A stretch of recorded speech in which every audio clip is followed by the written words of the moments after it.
जी बिल्कुल, हिन वक्त भी चौमासे की बरसात जो सिलसिलो जारी है। हिन वक्त भी असीं गौरा कब्रिस्तान वटि मौजूद आहियूं, जिथे पानी तो बीठल है, पर हिते कराची कैंटोनमेंट बोर्ड जे अमलदार आहिनि उहे हिते सफ़ाई वारे अमल के यानी पानी निकाल जे लाइ हिते उन्हनि जूं गाड़ियूं बीठल आहिनि, वक्तन बवक्तन हितां पानी निकाल कनि था पिया। जीअं ई बरसात तेज़ पवे थी पई, पानी बीजी वञे थो पियो, उन खां पोइ सिंध हुकूमत तोड़े जेकी ही अमलो आहे उहे हरकत में अची वञे थो ऐं उहो पानी जेको आहे निकाल करण जे लाइ मुकमल कोशिशूं कयूं वञनि।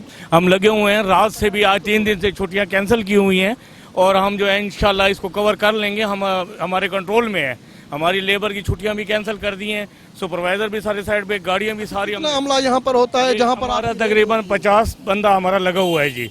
इंशाल्लाह हम, क्योंकि ये डिप्रेशन का पानी है, ज़्यादातर हमारे कोई सिस्टम नहीं बंद है, सिर्फ ये जो रोड की डिप्रेशन है इसकी वजह से होता है, तो पानी खड़ा होता है, लेकिन ये आउट कर देंगे इंशाल्लाह। ये जगह थोड़ी नीचे जैसे से पानी जमा हो जाते हैं, इस वजह से हम लोगों की गाड़ियाँ और पंप डिप्रेशन होता है, 24 घंटे अलर्ट होती है। हमारी लेबर 3 शिफ्ट में काम कर रही है, इंशाल्लाह ये भी घंटे 2 घंटे में क्लियर हो जाएगा। हिननि हिकिड़ी शिकायत कई है त नंढा ॿार जेके आहिनि उहे हिते घुमंदे पाणीअ में खेॾंदे नज़र अचनि था, जंहिंजे करे हुननि खे पाणी कढण में दुश्वारी थिए थी पई।